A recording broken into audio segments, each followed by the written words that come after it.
I'm getting ripples in my nipples. I'm getting ripples in my nipples. What's up, y'all? This is Nekoroth, and welcome back to The Letter. Hi everybody, Kieran the Back Cat here. I'm very happy to be back Kieran to this the Back wonderful episode of The Letter. We're currently in Starbucks. Is this Starbucks? This is Starbucks, isn't I it? think so. Oh, wow. This episode of The Letter brought to you by Starbucks. So, try yeah. our small cappuccino for $2.50, medium $3.50, large $4.50, XL $5.50. No Yang Donalds. No Yang Donalds here. It's just the place we always go. Yeah. Just the place we always go. And I've just noticed that cupcake has a Jesus cross on it. Well, it has a Jesus cat in it. There's weird religious iconography here. That is a lot of religious iconography.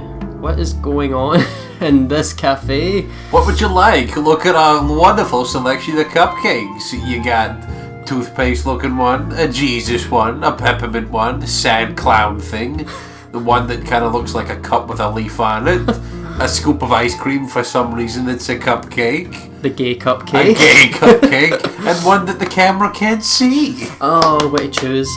But yeah, in the last episode, we were in the school for the majority of that episode. Yeah. That was it. We spoke to Luke and Kylie some more.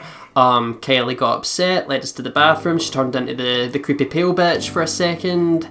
Puberty hit her like the fucking Satan's Fuck, it did. We had a chat with Marianne about the Ermengarde Mansion history. And spoops in general. Spoops in general, folklore. And now we have ended up here on a date? Well, that was because apparently Kylie wanted Miss Pink to not be sad anymore. So Luke begrudgingly offered free dinner and an apology towards Miss Gales. Yeah, so here we are now. I think a good thing to do would be, as always, this is a staple within the Nekoroth YouTube channel. Oh, that face. Oh, a bit botched. But yeah, I think this is it. There's only one here, I think. Yeah. Career day. Yeah. I think. Oh, this is the same day that Zachary and Hannah went out. Yeah. This has to be the same. Aye, obviously. This is the same day. There might be some in the next few pages, so we'll have a look at that. I kind of like how once you beat the game, you'll have an entire. You'll be able to lead left to right the entire plot of the game. Yeah, like the timeline. Chronological order. I like that. So, do you want to give us your narration voice? Let's go ahead. Thursday, October 27th. Luke was seen attending Career Day at St. Coretti High School for his goddaughter, Kylie Suarez, where he met Miss Gales again. Minutes later, a sobbing Kylie interrupted their conversation to report a friend crying in the Tunkur's room. Yeah, none other than the pale bitch. Le pale biche. Taking over poor, oh, there we go. There's I knew that I had to have a look. We have ourselves a new entry, so let's have a read. After the strange encounter at the little girl's room, Rebecca tried to remain composed throughout her day. As her classes ended, she received a phone call from Marianne McCulloch, who asked unusual things about the Ermengarde Mansion. She didn't have. She wasn't the professional, like, McCulloch that we know. She was shook. She was shooketh. Shooketh to the coreth. but yeah, shall we continue forward? And you might start this time. Aye, sure. I'll give it a go.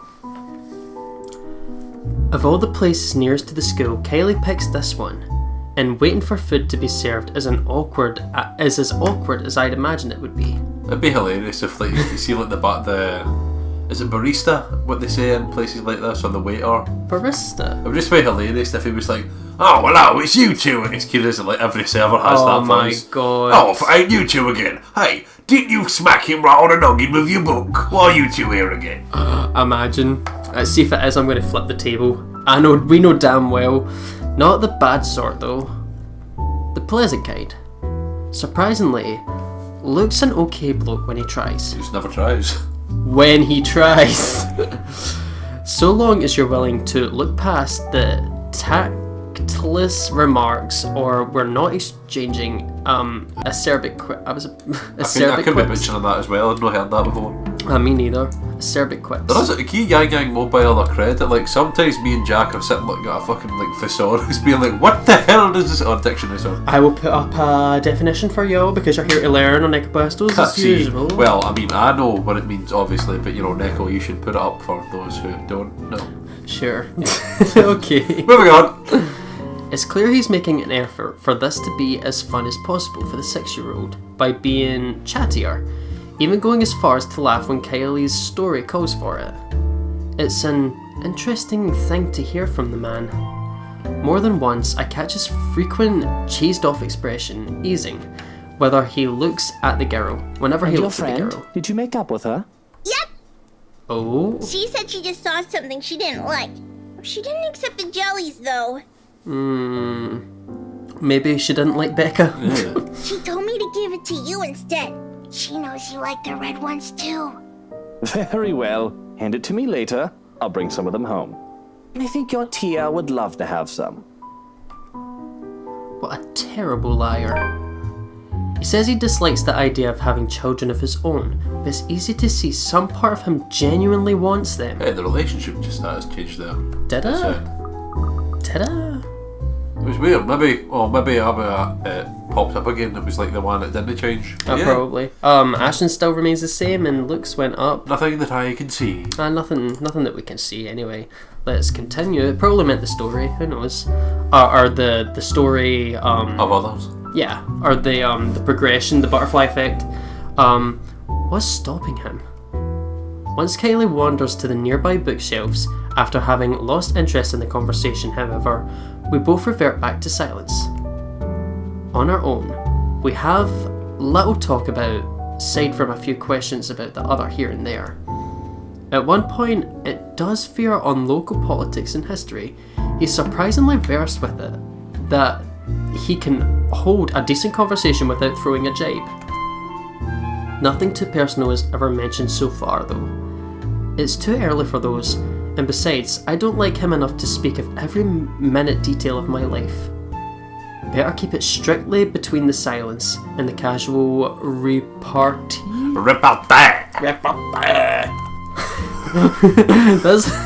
That sort of thing already looks and feels wrong on so many levels.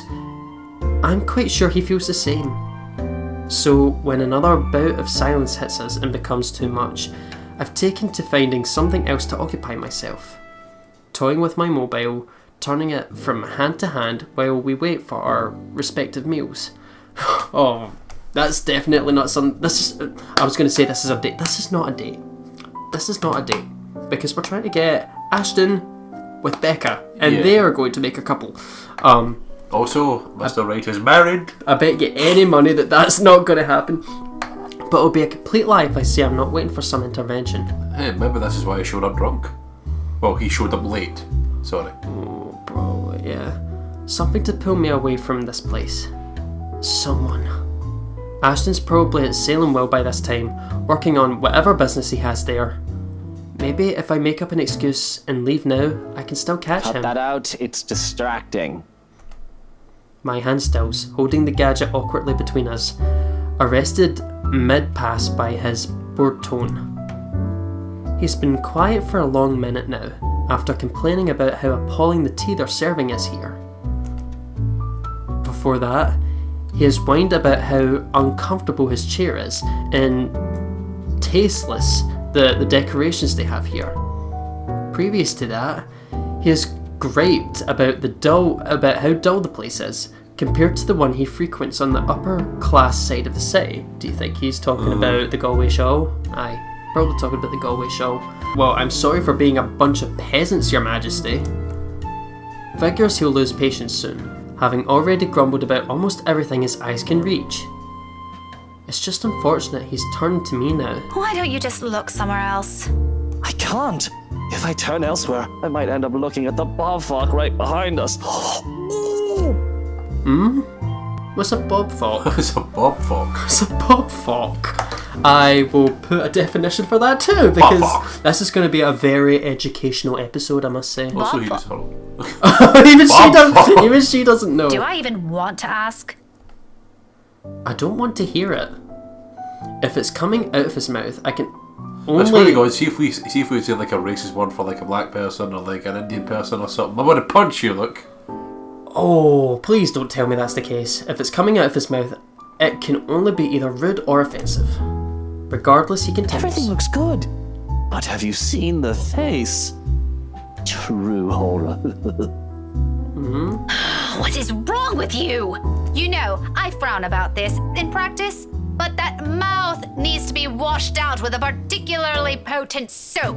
Preferably by your own mum. A shame she isn't here, Oh shit. For whatever reason, that puts an end to the talk right away. He returns to watching his godchild, who has found a particularly interesting picture book and is now poring over it while I turn back to my mobile. Still no message. Would it kill him to at least send a message? Check if I were home? Meanwhile, Luke's silence lasts all but 10 seconds. What is it with the damn mobile? Are you on a curfew? He's got the immature act down pat. I'll give him that. Seriously, how old is this guy? Has he somehow been deprived of affection during his childhood? And what is it to you? I don't think it's any of your business what I do with In psychology terms, a lot of people who didn't get a childhood do act like childs when they're older. Is that true? Well, just look at like Michael Jackson and stuff like that, and like Mozart. A lot of people, if they were denied their childlike and like freedom and stuff like that when they were kids, a lot of them kind of, with the freedom they have as adults, kind of use it to get the childlike, well, fun and stuff like that they never had as adults. Just goes to show. It is my business, alright? 1, I'm the one paying here. 2, I'm being forced to eat dinner in a place this stuffed and noisy. Lastly, it's been 10 minutes, the food isn't here, and I'm hungry. What you're doing with the mobile is annoying and distracting, when the least you could do is keep things entertaining while I suffer. That's your problem? Shouldn't you be more worried about how this entire affair looks to other people? Oh, I didn't realize this was one. You move fast, Daisy. You could have informed me first, you know. Had I known, I would have taken you someplace nicer. Oh, look, don't start. Certainly the kind with better food and plenty of good wine. Why did I ever think this was a good idea? Did it ever occur to you how inappropriate this might look to everyone? Why should I care? It's only inappropriate if you make it out to be. Relax, I won't do anything to make your boyfriend angry. He doesn't even need to know we dined out. Huh? Boyfriend? It'll be our dirty little secret. I don't like that. I don't like that. How would you know about a boyfriend? We've never mentioned a boyfriend at all. What are you talking about? He's not my boyfriend! The words come out with more force than I've intended. Fuck you! By the time I realise my slip-up, his lips are already spread in a sneer. Heat slowly crawls up in my face. Oh, so there is someone. You're so easy to read. Briefly, his eyes search my face. I have no idea what he sees, nor do I care to know. But in the next second, he barks out a laugh, displaying his amusement without reserve to everyone within earshot. In that moment, I know I flipped a switch in him somewhere that I've lost my chance to deny his assumptions. Do I even want to? Isn't that the reason why I've been so focused on my mobile, waiting for another message for him? For a reason to dump this awkward meeting and go after him? Look how mottled you are. Now the nickname makes more sense. Shy Miss Pink and her cute little crush. The color suits you, by the way. It matches the hair. It's not a crush! Classic denial. But in reality, you want him to be yours, and your every move is made to make him notice you. In fact, you don't want him to see you with another man in a non-professional capacity, because he might misinterpret Right, it. Dr. Phil. Aye. The same thing goes for you, doesn't it? Bloody, yours is even worse. What about your wife? Aren't you concerned she might misinterpret this? Daisy, just because we tied the knot doesn't mean we have to be joined at the hip at every single opportunity. Don't ridiculous. Why else would you marry her if you don't want to be with her for the rest of your lives? And the fact is, just because you don't need to be tied to the hip with her doesn't mean you get to stick your hips in some other bird. Yeah, to be fair. It's kind of what Because marriage is. Daisy, she also has other things she can do with her life and friends to spend time with. Granted, I don't like some of them, and I have a few of my own she utterly dislikes. But wifey doesn't have to know my every move. Nor do I hers. Do you know how boring that would be? To be with the same person for all hours of the day, losing sleep over the mere fact they're not with you, or putting everything you have aside to please them, to have your whole world revolve around one person. Aren't you just mistaking that for something else? Unlike you, there are other people here who don't share the same jaded outlook you have. Don't lump everyone together just because it didn't work out for you. And you, my dear, are unexpectedly naive. What's so naive about it? If you love each other, wouldn't you want to always see them, be with them, to have them focus solely on you? Maybe you haven't been loved enough. Oh, it's that kind of thing for you, isn't it? The love is eternal, love is a strong emotion shite. A starry-eyed girl pining for a dashing Prince Charming? What's next? Romantic confessions of love? A grand wedding on the beach? Dozens of spawns running around in some picturesque home in the suburbs? Guess I know that's what Hannah's wanting. Yeah. How quaint. Are you also expecting it's going to be sunshine and rainbows after? A happily ever after? Please. What? I never once said... And is all of that such a bad thing to hope for? Woman, I've been married for 7 years, and I'm telling you, it's far from what you have in your pretty red head. Tell me, how long has this song and dance been going for you and your man? Maybe I am mistaken. Averting my eyes from him is all I managed to do. What does his mere 7 years have compared to the 17 I've had with Ash? It's laughable he thinks those two things are even comparable. Ash and I may have never moved past the boundaries of friendship, like what I'm hoping for years. But what we have isn't something anyone can scoff at. I've always been by his side, endured everything with him. I know him better than anyone. No matter what this man, this complete stranger says, I know there will always be a place for me beside him. And yet... Come on, Daisy, that shouldn't be too hard. 3, 5, 8, 10, 20. His words easily seep into my heart like sharp daggers, gradually picking apart everything I've ever been sure of. It's not the bad thing. You know for a fact, because now he's found something that actually gets to her. Aye, it's no nice. Despite myself, the doubts resurface and my defences crumble right in front of my eyes. It's no wonder he sees through me, and as expected, he ridicules it. Laughs. Restrained, low and rumbling, a sharp sound striking the air around us, amidst the murmur of people and the soft note of the music playing over our heads. His shoulders shake, and when his mirth becomes too much even for him, he reaches up a hand and passes it over his face, as if to hold his glee close to him. Bloody bullocks, this is just brilliant. Oh, mother, why do I always keep running into these things? This day couldn't get any better. I think I'm gonna need a stiff drink after this. He's an arse. He dissolves into another peal of laughter, but when it subsides, what he has for me are more words. Scathing, each of them. The urge to run from here has never been this strong. Is everything you said how you plan to act, if that man of yours ever ends up with you? Cling to him? Put him on a bloody pedestal? Let him become the center of your universe? Although with how long this seems to be going on, I think you've already done so. Marriage will just be icing on the top.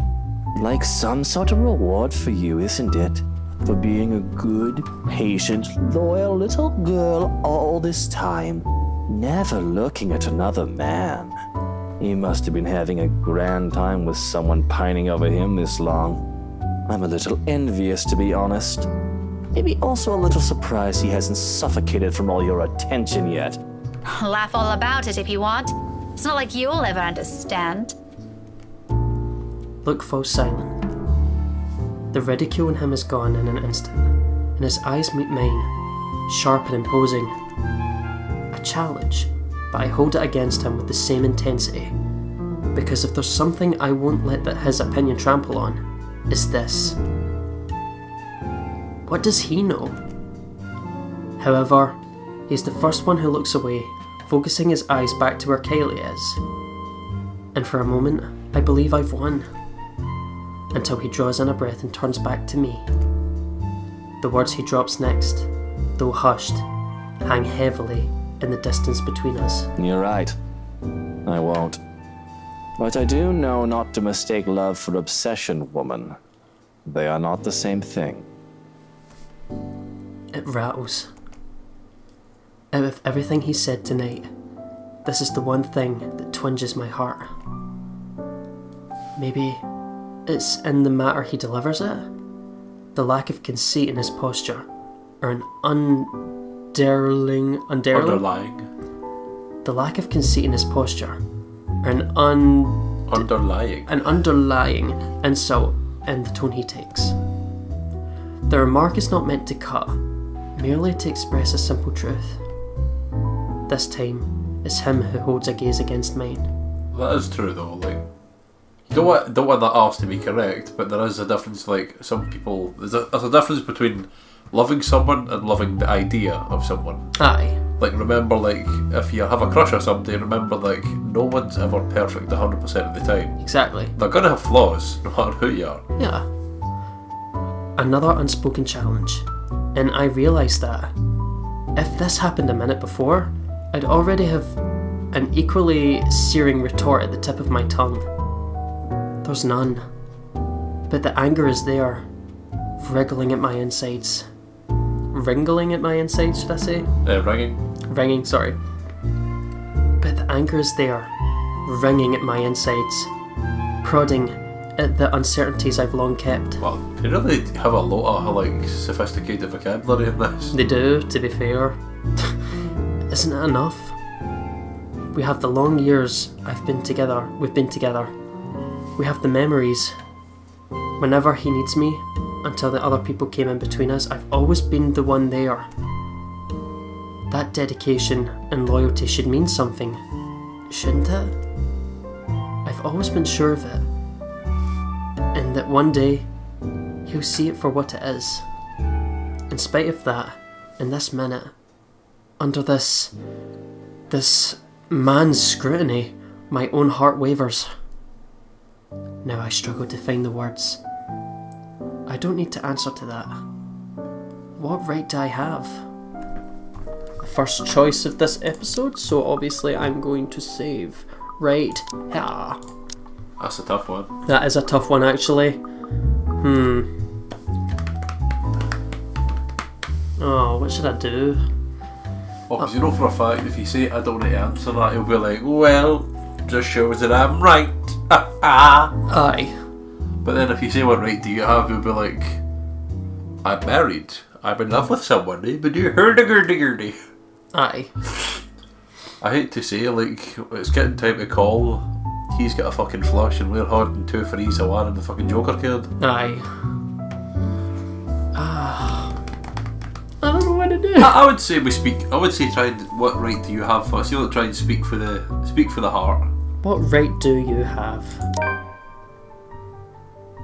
How dare he though? That music change, did you hear that? That went down. Did it no go up? No, it was high. I'm sure it was high. Wait, you might even load it because I'm sure it was higher than that. Let me just quickly check actually. It did go down. Should we continue with this? It's up to you. You want to try the other one, see what happens, just to, like, for comparison? I say... Yeah, I'm done. Either you know what? It's up to yourself. Let's just go with this. Let's go with this. How dare he though? How dare he just waltz in and act like he can do as he pleases, say what he wants, or trample over another people's feelings? The thing as well, we might have just walked right into his argument. to be fair. He doesn't know anything about me or Ashton. We've only met a few days ago, and yet he acts like we've been acquainted for years. He hasn't even met Ash. How can he say those things about him? The longer I hear his tirade, the more it sounds like he's pulling it out of his arse. Out of some misguided thinking he's better than everyone in this whole bloody city. What a pompous bawhead. Normally, I'll ignore people like him. He doesn't deserve a single second of my day. But a small voice in the back of my head protests at that idea of simply leaving things here. I refuse to let this go until I've said my piece and defended myself. Those aren't merely months of harbouring feelings for someone he's scoffing at. They are made of years, all of it built upon memories we've had from childhood. What right do you have to tell me that? None whatsoever, Daisy. But did you assume I haven't seen that before? Those longing looks. The face of someone who wants something but has yet to get it? Give me a little credit here, woman. I'm not daft, nor am I blind to your silly little feelings. It's plastered all over your face anyway. I didn't even need to try. A pause comes after, while I wait for him to add to that. He doesn't, but briefly, a wistful expression spreads across his face. Surprisingly gentle, as if remembering an old memory from once upon a time, or something he has constantly seen in the mirror. It's gone in the next second. Then, he turns his affection on a box beside him. For a few minutes, he contents himself with making a mess out of the paper napkins inside, folding them into clean shapes without any clear intent, before crumpling them in his hands when he loses interest, and dumping them in a small pile in front of him. I allow it to go on for a little while before I interrupt him. I'm not yet done. And somehow that's reason enough for you. Not at all. In fact, you didn't even need to stay here and listen to me ramble about it. Go on, walk away, the door's wide open, if you wish to be done with this mindless topic. You certainly won't hear me complaining if we just drop this now. I, for one, am very eager to be done with this stupid nonsense about your man and your... You don't know me. He pauses in the middle of folding another paper napkin into an airplane and glances up at me. I'm quite sure we've already established that, Daisy. But go ahead. And you know not a single thing about him. That too is true.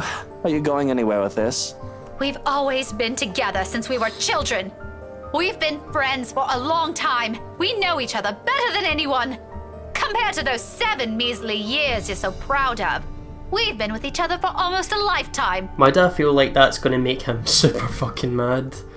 I have a feeling That you're going to say something to fuck him off, probably. Years, maybe? It does sound romantic when you put it that way, doesn't it? Not many people get to have someone with them that long. That's what you have going for you, isn't it? Cute years playing hide and seek, going to school together, and sharing lunch boxes? Did he also protect you from bullies? I bet my socks he did. Lucky, I don't even remember anyone from my old neighborhood. Well, except for that one Nancy who spat his drink in my face years ago. You better pray I don't find him. Oh. So, you're just going to call it that? Despite what I told you, you're just going to call it an obsession? Isn't it? What? Of course it isn't. Didn't I already tell you? Did it ever cross your mind how your man would feel about all this? You think I've never thought of that? Listen here, you. Or were you expecting he'll simply feel the same all because of some shared history you have? Because fun fact, Daisy, feelings change and people most definitely also change with time. Whoever that person was 10 or 20 years ago, whatever idea you have of them floating inside your head, they won't be the same now. What are you trying to get at? Suppose that man of yours wants something else for himself. What if he never returns your feelings, the way you so desperately want him to? What will you do? That's not going to. Are you going to beg? Tell him to choose you instead? Or are you going to lash out at the poor woman or man who happened to catch your man's attention? My voice falters. His eyes focus on me. The pace of... The piece of paper he's been holding earlier now left forgotten on the space between us. While he waits for my response. However, I can't give him one. He's already aware of that, and it shows in his face when his lips form a lopsided smirk. How can I, when I've had my suspicions all along? One that rears its ugly head every time I simply see the two of them in the same room. Oh no. Oh, I hit a nerve, didn't I? That's none of your business. It's true, though. The poor bloke doesn't have any obligation to return your precious feelings, nor can you force him to. That wouldn't be right. If you're just going to mock me, we might as well sew your bloody mouth shut this instant. Now, no need to get violent. But come on, 20 years? Gordon, Bennett, if nothing's happening past that mark, you might as well consider your options, woman. Even I wouldn't last that long. Stop it. One of these days, I'd like to meet the guy and share a few drinks with him, just to give the poor bloke a break from you, and probably see how dense he really is. He's awful. I mean, a lovely woman like you chasing after him, and he doesn't give a shite? That's new. It'll be on me, don't worry. Emotional manipulation, that's fine. Aye. I said stop it! I don't want to hear a word of it anymore! The chair scrapes the floor as I abruptly push away from our table to stand, looming over him with the most piercing glower I can summon, anger undeterred by my own ragged breathing and clenched fists, looking down at him in the same manner he did to me throughout this chat. The only way I can keep my pride intact in front of him and the other people watching this sudden scene unfold. I hate this man. I hate the fact that he can unsettle me like this, turning everything around what I've believed in with his mere words alone. What's more awful? It's how easily those can replace the very ideas I hold dear to me. Not because I'm easily swayed, but because in each of them I'm aware there's a sliver of truth. Minutes pass in quiet tension. Some of the diners have already lost interest in the commotion and return to their meals. A waiter serves our food soon enough, and Kylie makes her way back to the table unaware. But before I can take a seat, Luke mutters something. The words, spoken in the same biting tone he has assumed since earlier. Despite my opinion of the man, I stop to look at him. His eyes are on his food as he speaks, busying himself with cutting a portion of meat on his plate. But what comes out of him only rings true against my ears, above the din of the coffee house. Is that all you are? Just some lovesick woman craving for another's affection? I sincerely hope not. Kylie spoke highly of you. He spears a piece of his food, pops it in his mouth, and that's it. With that, however, he leaves another challenge in the air. Another question. One whole day with this man, and I still can't figure out what his deal is. This time, I don't rise up to it. Doing so means facing a different set of truths I'm not yet ready to face. Bitter truths. Those are for me to ponder on later, not in front of these people or him. His loathsome face and his sneer are the last thing I'd ever want to see if that introspection ever happens. But for all this, I can't bring myself to think of him as some holy disciple. Or despicable. Despicable. Whatever. Disciple. The rest He's a of wanker. He's a wanker. And that's putting it lightly, I feel. The rest of our meal slips in silence afterwards. In silence afterwards. Aside from Kylie's occasional chatter, the whole dinner goes by without another word in exchange between the two of us. Somehow we managed to make it through the whole thing without triggering another tension-riddled conversation. A good thing, perhaps. One, because Kylie's sitting right in front of us, and two, I probably won't be able to hold a proper conversation in my mind heavy with thoughts. We depart from the coffee house just as the evening crowd started to thin out. There is a part of me that wants to kind of go back. There is a part of me that wants to go back and all, because we kind of lost the head there, didn't we? Yeah. It's just because like, I didn't realise that you were going to start blaming Isabella for everything. I really didn't like that. Yeah. I really didn't like that at all. I think we've definitely chose the wrong. Would you want to go back and see? I don't know, because I would say like save it where we are now and then go back, and if it kind of leads to, it might, for all we know, it might lead to the same path. Maybe this is one of the ones that just kind of happens. do you think we should? Just for the sake of conversation. Fair enough. Can't believe we're actually doing this again, because I feel really bad for people. I feel like people would get annoyed for me for going back in my decisions. Yeah, it's just another reason to say, if you want to go through the game without never going back on any of your choices, buy the game. Definitely buy the game and support Yang Yang Mobile, because they've worked so hard, and you know, they deserve all the attention in the world. And it is a really great game. They're fantastic, and they deserve it. Because for all we know, it might go down either or, because that's happened the last time. Remember, it didn't matter if you kicked them in the balls or not. Yeah. Oh. Well, the music's different. There's Zachary's theme. So maybe this was a better choice to take. And It went Luke, up. our relationship with Luke went up. I think something tells me this would be the choice we choose in the end. Honestly, we're wasted time, but yeah, let's go for it. However, those are for me to ponder on. This arse doesn't need to hear them, and neither is he entitled to them just because he dished out some profound sounding life wisdom no one asked for.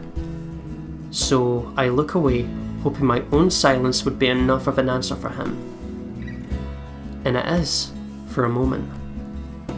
Up until warm, furious tears prickle behind my eyes, stinging, begging for release, along with every other frustration this dumb talk has built up in me. All because of this man. I hate him. I hate the fact that he has to be the one to see me in this sorry state. I'm already expecting another bar from him when his expression shifts. Except he panics. In the span of 3 seconds, his expression changes from indifferent to concerned to utter panic. It would probably have been funny if I weren't so irked by the sight of this Glaikit bastard. We've got another word. I guess I'll put a definition up for that, because I'm a Scottish person. Do you know what that means? Stupid. Stupid. It's basically like idle-minded. Like empty-headed. See, like empty-headed, you would say, well, you're a Glaikit bastard. I like that. I'm going to slip that into my vernacular now. Hey, are you crying? Are you going to cry? Stop that right now, woman, or I'll... Will you shut up?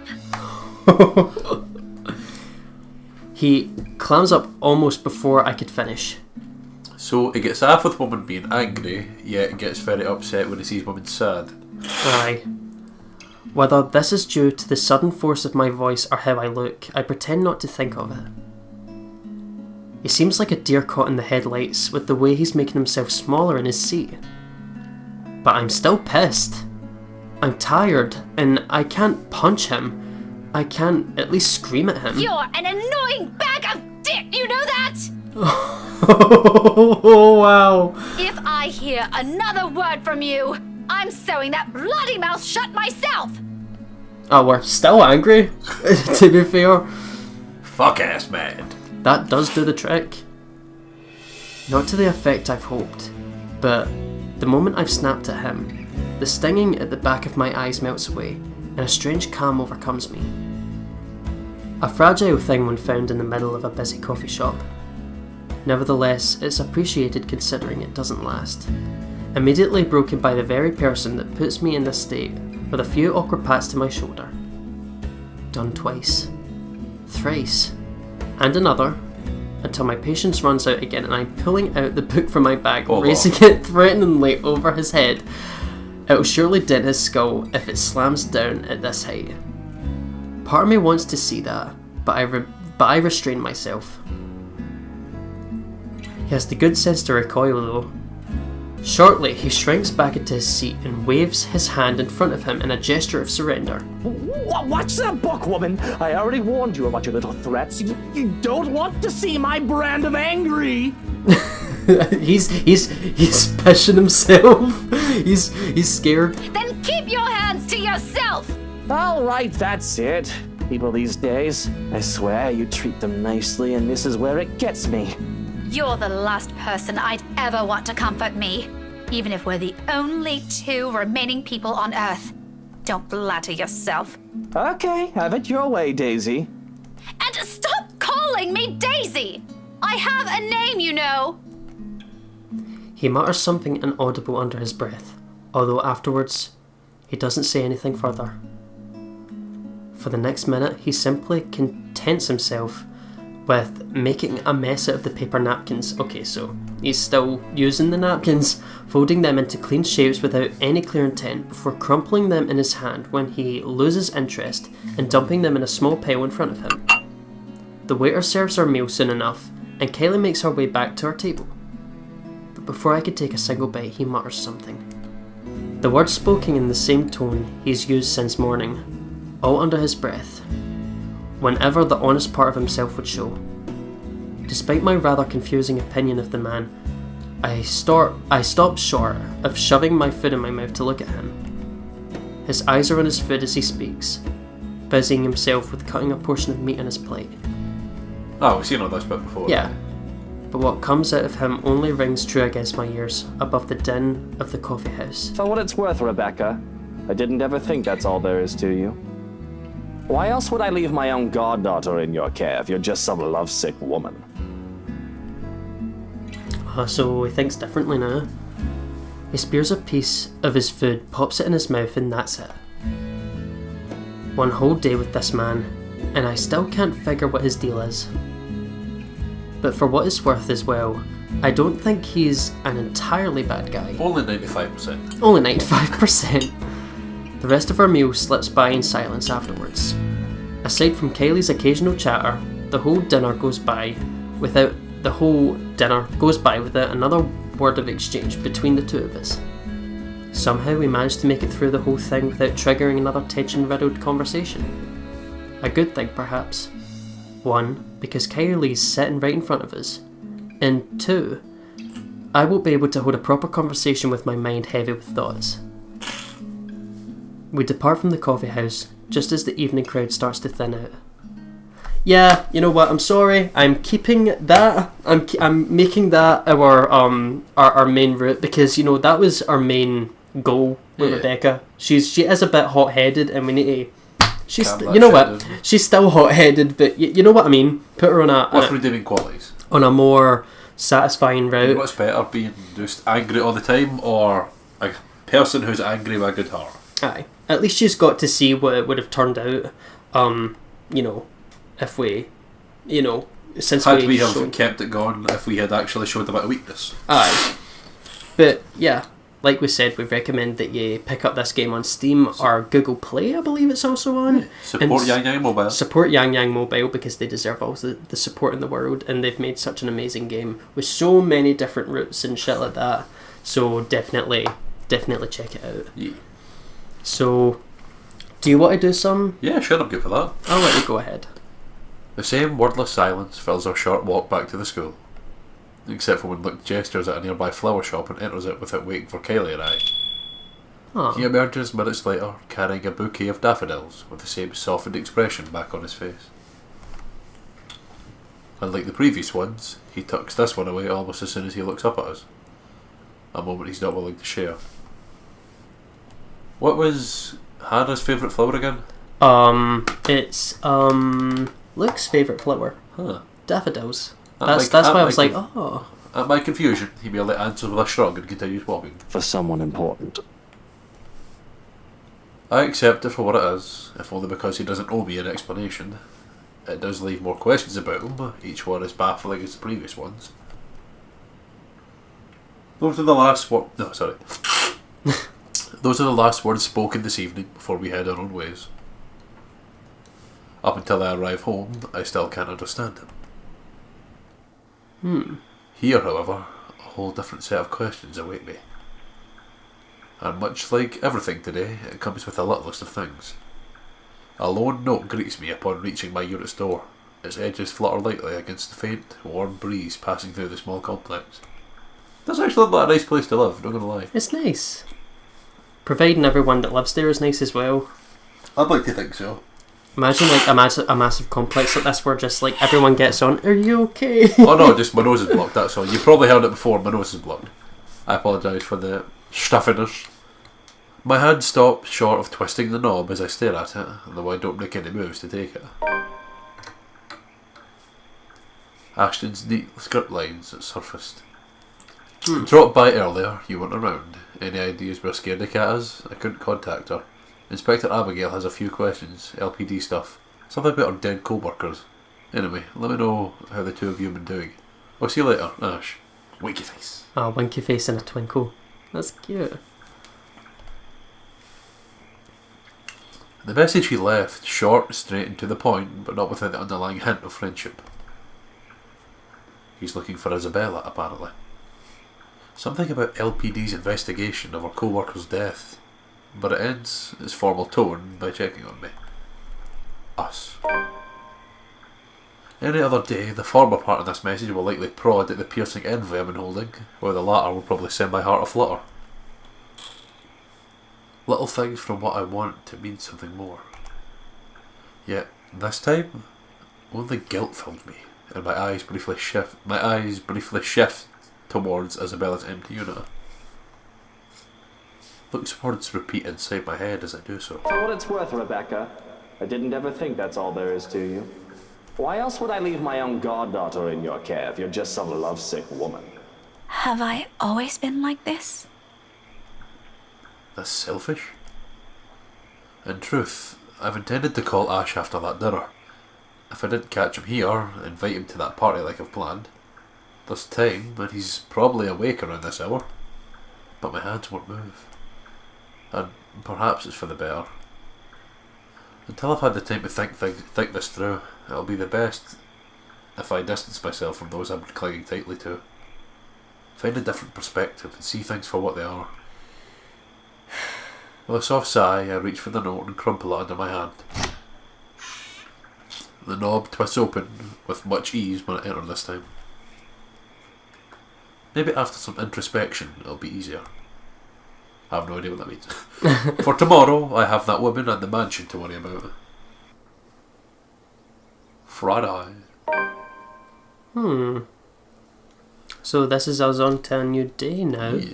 The night wears on without further incident, despite the great number of thoughts swimming inside my head. Come morning, there's only a hush. A strange sort of stillness, unlike the ones greeting me every morn. This one's uneasy, tight with anticipation, like a string stretched thin, merely waiting for the proper time to snap. Granted, it doesn't make my day any less pleasant, but the edge is there. And, as expected, the second I step out of my flat, it comes apart, broken by the voices of two squabbling adults echoing from a floor below. The quiet was nice while it lasted. Shame. What the hell were you thinking? Oh. I wasn't. Ow! Could you let go? Oh, look, it's these two. Not a few seconds later, they both ascend the stairs, with Ashton pulling Isabella by her wrist. She struggles, as she should, but his hold on her remains firm. Freeing herself means having to draw blood as she attempts to pry his hand off with her other one, or using unnecessary force to push herself away. Neither of which is better than the other. One could potentially end in an accident, while the other means having to hurt him physically. She has the good sense to realise that, at least, however. It doesn't take the desperate edge in her voice. Oh, sorry, I'll do that again. She has the good sense to realise that, at least. However, it doesn't take the desperate edge in her voice when she answers Ashton's temper with her own. So, on they go, none the wiser to my presence. Do you have any idea how much trouble you could get in? That's why I'm asking you for help. Is this what you've been doing these past 3 days? Because this doesn't make your case convincing, Isabella. Rose died, Ash. I know. Every single person in Luxburg knows. It's on the damn news. But that doesn't mean... People are missing. Some of those are my friends. And BRC's just covering it all up. You can't just barge into my office and expect me to do anything about it, right off the bat. This isn't a children's game, Isabella. We have procedures. We have to follow protocol. There's red tape all over this case for a reason. We sure as hell don't investigate things just because some stupid letter spooked us. Ash, you have to believe me this time. If we don't do anything right now, more people will. It's been a whole week. This stupid letter prank is getting old real fast. I'm sick of it. It was funny the first time, not so much now. You're the only one that can help me with this, Ash. Even Rebecca won't. All right, you two are awfully loud. What's going on here? Oh shit. Both of their heads snap up, almost in unison. A displeased frown is on each of their faces, but that is a necessary interruption. What can they do? People still in their units have already taken interest in the commotion, with some taking a peek behind their curtains, while others bold enough to creak open their doors, if only slightly. If they don't keep it down, pretty soon our landlady will show up, terrifying bitch that she is. Getting a reprimand from her is the last thing I want to happen, first thing on a Friday morning. Even if this is hardly my fault. Well, if you want to continue this, you two better do it elsewhere. You're disturbing other people. Don't worry, we're done here. No, we aren't. Becca, I looked it up. I called them. I visited some of them and... Which you shouldn't have done in the first place. Isabella, you're going to create more problems for us with what you're doing. A team has already been assigned to it. Leave it to us. Your precious team is looking at it the wrong way. Becca, it's not just Rose. There are others. That last bit strikes a chord, prods strongly at a memory. And that vicious smile already etched deeply inside my mind. The image appears clear enough that at the mere mention of it I stumble at my own question. What do you mean? The letter, Rebecca! It's not... It's nothing. If there's really something going on because of that dumb letter, none of us would be standing here. We've all read it, haven't we? But Rebecca's alive, Zach's alive, I'm alive. So for the last time, this isn't a curse. There's a murderer on the loose, and your co-workers happen to be the victims. Give it a rest, Isabella. It's too early for this shit. Don't you think that's too much for a coincidence? Not so much. Most serial killers follow a pattern. I'll tell you about it some other time. And anyway, coincidence or not, the point is, civilians like you aren't supposed to get involved. You're putting yourself in danger. Oh, another voice line not there. I'll make sure I get to Yang Yang Mobile. I wasn't chasing after. Will the both of you slow down and stop arguing for a minute? What's this about your coworkers, Belle? Becca, please don't tell me now you believe this shit. Shut your hole. Sure, in a heartbeat I'll agree with Ashton. That's how it's always been, despite having a very good... That's how it's always been, despite having a very good point. Really, they're the very same ones he'll make every time I ask him any questions. But the fact of the matter is, what he wants to hear from me right now is far from what I've been seeing, sensing these past few days. It doesn't matter what Isabella or I believe on our own. Something odd has been happening around me, and that letter she picked up is at the heart of this. But however I respond to the question in their faces, only one of them will be pleased with it. Would you be able to read that one more time? I rudely interrupted. But however I respond to the question in their faces, only one of them will be pleased with it. Only one of them will be pleased with it. The thing is that we know very well that this isn't a serial killer. Yeah. There's genuine... Supernatural shenanigans. From what we know, there's definitely something supernatural going on. This goes far beyond a knife-wielding maniac or an axe killer or... Yeah. There could be a serial killer on the loose, who fucking knows, but... Yeah. There's definitely more going on. Belle, you shouldn't be doing these things. I might have seen her. Oh, you saving it? Or did you? I wasn't... Oh yeah, let's save actually. Sorry. We'll do this one here, and then we can call it an episode. No bother. Well, I don't know about you, but I think that Ashton needs a right dose of what's really going on, so I would be like, we've seen her. And my heart's telling me to do that, and I think we should follow Becca's heart as well, because she knows something's up. For a fact, more people are going to die if we keep pretending nothing's happening. Yeah. Okay. Our relationship didn't go down with Ashton too much, honestly, but our relationship with Isabella definitely went up. Yeah. So, let's continue, shall we? Ashton, in particular, won't be too happy to hear it. Imagining the look on his face doesn't take too much effort. His entire posture shifts the moment my reluctance shows. Shoulders tensing, brows furrowing, eyes gaining a sharp edge. He's already bracing himself for the disappointment. And it will be a disappointment. Not in a million years did I believe I'll be saying this either. I might have seen her. The woman Belle's been telling us about. The one she said she saw in the attic. Both of them stare at me like I've grown an extra head. And for the next few moments, Ashton looks like he's about to have a fit. A pause treads at its heels after. A silence thick enough when you can almost hear a pin drop. You're kidding, right? Do I look like I'm joking? Really, Becca? Not funny. Fuck you. Ash, I'm not lying. Why would I lie about this? It's been this way since the film fest. The past few days have been really odd since we read that letter. Or maybe you're all just feeling under the weather. I'm not sick. Don't you think I'd know that by now? Becca, you're starting to sound like Scaredy Cat. Give me a break. Why don't you? I'm sorry. I'm so sorry, you two. Isabella's voice cut sharply through the conversation, abruptly putting an end to the brewing argument. It's all my fault. This is all my fault. I was only hoping I could fix this before any of you. I'm sorry for dragging you all into this. She breathes in, deep, steadying, and at the moment, something falls behind her eyes as she looks away. I'll fix this. I promise. A quiet resolve. The same one I saw her in that night from 3 days ago. But this time, it burns brighter. Even Ashton wavers at its sight when she looks at him straight in his eyes, gaze unflinching. Gradually, his grip on her wrist loosens. Belle, there's nothing to fix. The problem is... Just this once, Ash. Her voice, though small and lacking any force, stops him. Along with it, every sound, every noise dies around us. A hush descending as if the world is waiting for her words. You don't have to come with me. But if I don't do anything, I am going to regret it.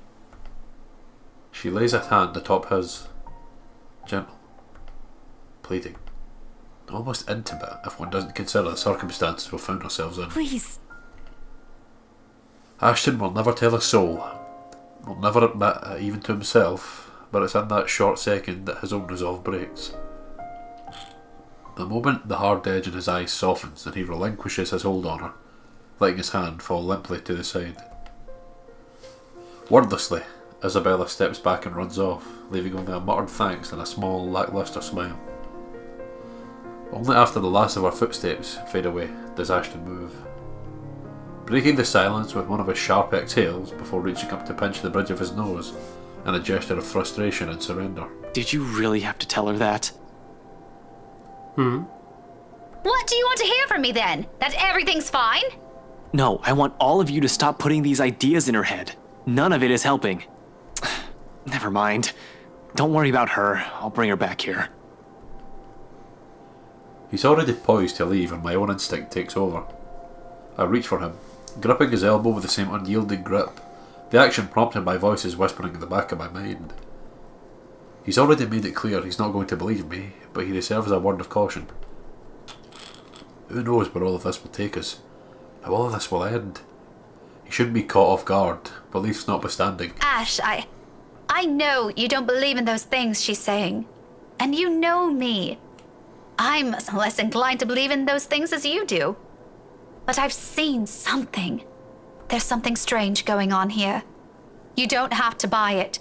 If you don't want to listen to me, fine. But please, try to hear her out. It's bad enough that Isabella goes off like this without telling anyone. I'm just worried something might happen to her if she keeps at it. Talk to her, okay? As if she trusts me enough for that. Doesn't the fact that she approached you first about this, instead of me, already say a lot? A different kind of trust. Granted A different kind of trust, granted implicitly and never spoken, sometimes too big, too fragile to last. He falls silent for a long moment as he turns it over in his mind. Nod. Nod. I love how their whole body goes up and down with the nod. Aye. In the end, all he manages to offer is a small nod before he departs, and a promise to, at least, listen to her, without the teasing and the jibes. A favour from me and the least he can do for her. This is as much as I can do for him, as well, until I've understood what's happening myself. God, I'm trying to think. Imagine if you had went with the other scenario. Oh, aye. They'd been like, you two did this to me. Aye, to be fair. Who Tonight. knows? Who knows what would have happened? Tonight, hopefully, where all this started, will provide the answers I'm looking for. Huh. Oh, look. And that's us in front of the Ermengarde mansion. Oh, the right mansion now. Oh, the right mansion now, yeah. Or as Hannah claims it to be. But yeah, what an episode. And I hope y'all don't mind that there was a changing of routes. Changing of routes and stories. I hope that doesn't necessarily make anyone upset. But I just think it would have been gnawing at us. Yeah. That's the main thing, if it was like... Because at the end of the day, we've said it before, we want to try and actively try and... We're trying to get a good ending. we're trying our best. I mean, we're not doing any qualms about that. I think we've been doing well so far. And the thing is that we don't know what's going to come up in the end. Anyway, we're just basically going on our own instincts and things like that. We're flawed people, but we're trying our best. Aye. And again, it's just another thing of saying Yang Gang Mobile really deserves it. It's been an amazing game so far, and I really do think they deserve other people to buy the game. Definitely. Without a doubt. So please support them if you can. And I suppose next time we'll be having a party. Yeah. Where certain people were not invited. So I'm buzzing for that. I really am. But yeah, thank you so much for joining me, Kieran. Thank you for having me, Daddy. And doing some narration for me, even though your nose is blocked. Even though it's probably annoyed everyone with how nasally I sound. Nah, you sound fine. But no, thanks everyone for joining in, for giving it a listen. And I'll see you the next time we get the shit scared out of us. And it's goodbye from me, and don't let your baby be dreams. Thank you so much for watching. Hope you all enjoyed, and we will see you in the next one. Roll the outro!